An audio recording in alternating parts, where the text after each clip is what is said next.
அந்த தவுள்காரர் ரொம்ப துள்றான். அவன் தவுள் இல்லாம நீ ஆட முடியாதா? அட நீங்க ஒண்ணு, ஒரு தகர டப்பாவை தட்டினா கூட தான் நான் ஆடுவேன்.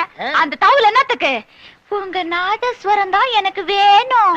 ஒரு சின்னஞ்சிரிசுக அப்படி இப்படி இருக்கும், கண்டுக்காம ஒதுங்கிற வேண்டியதானே. வைக்க பொருளை கொடுத்த நாய் மாதிரி.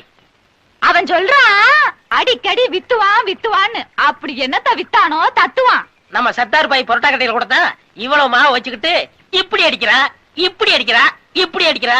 அதனால அவன் வித்தோட ஆயிட முடியுமா? அவன் அப்படித்தாங்க கத்துவான். சரியான மாவு பைய. மாவு பைய இல்லங்க, மாங்காய் மடையன்.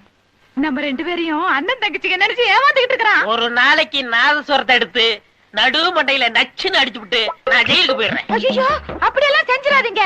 உங்க முகத்துல ஆசிட்ட ஊத்திடுவான். சரியான வெறிவடிச்ச பையன். ஆமா, செஞ்சாலும் செய்வான். ஐயோ ஐயோ ஐயோ அண்ணே அண்ணே அண்ணே. அடி அடே அடடி. ஏண்டி ஆசிட் ஊத்துற மூஞ்சி அடியுது? ஏற்கனவே 7-8 தடவை ஊத்துன மாதிரி இருக்கு. இந்த மூஞ்சியில இன்னும் நான் எத்தனை தடவை ஆசிட் ஊத்துறது? ஆசிட்டுக்கு உண்டான மரியாதையை கெடுத்துட்டியேடி. ஏண்டி தகர டப்பாவுல பெயிண்ட் அடிச்சு அதை இவரு தட்டினா நீங்க அப்படியே தில்லான ஆடிடுவீங்களா? ஏண்டா டேய், நாதஸ்வரத்தை எடுத்து நச்சுன்னு நடுமண்டையில அடிச்சிருவியா? ஏண்டி எச்சிக்கல நாய? ஏய், என்ன பத்தி உனக்கு தெரியுமல்ல? வாயில குழாய வச்சு ஊதுற உனக்கே இப்படி இருந்தா 2 கையிலையும் தவுல் அடிக்கிற எனக்கு எப்படி இருக்கும்?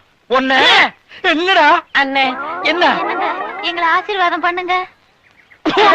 ஊருக்குள்ளே